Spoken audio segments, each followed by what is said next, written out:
ஏற்கனவே நேரு அவர்கள் இப்பதான் 800 கோடி 900 கோடி பக்கத்துல ஒரு ஊழல்ல மாட்டினார். அந்த ஊழல்ல இருந்து எப்படியாவது இடி வந்து அதுக்கு உண்டான எவிடன்ஸை சொல்லி கொடுத்துருக்காங்க. சார் இந்த மாதிரி இவர் இவ்வளவு கோடிக்கு ஏமாத்திருக்காங்க, இவ்வளவு கோடி வருமானம் சம்பாதிச்சிருக்காங்க அப்படின்னு ஒரு அறிக்கை கொடுத்ததுக்கு அப்புறம் இந்த வழக்குல இருந்து எப்படியாவது மீட்டுறணும். யாரை நம்புவாங்க? கடவுளை தான் நம்பி ஆகணும். அதனால கடவுள் கிட்ட போறாங்க. திமுக காரனுக்கு கடவுள் நம்பிக்கை வந்துருச்சு. கடவுள் தான் கடைசியில் காப்பாற்றணுங்கிற எண்ணத்துக்கு வந்துட்டாங்க. ஸ்டாலின் காப்பாற்ற மாட்டாரு. ஸ்டாலின் ஒன்லி செந்தில் பாலாஜி மட்டும் தான் காப்பாற்றுவாரு, வேற யாரையும் காப்பாற்ற மாட்டாருன்னு அவருக்கு தெரிஞ்சு போச்சு. அதனாலதான் எல்லாரும் நம்பக்கூடிய கடவுளை பார்க்க போறாரு.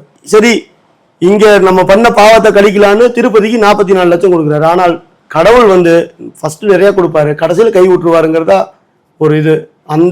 அதுதான் நடக்க போகுது. நேரு அவர்கள் அவர் செஞ்ச பாவத்துக்கு எந்த கோயிலுக்கு போனாலும் ஒரு பாவ மன்னிப்பு கிடைக்காது.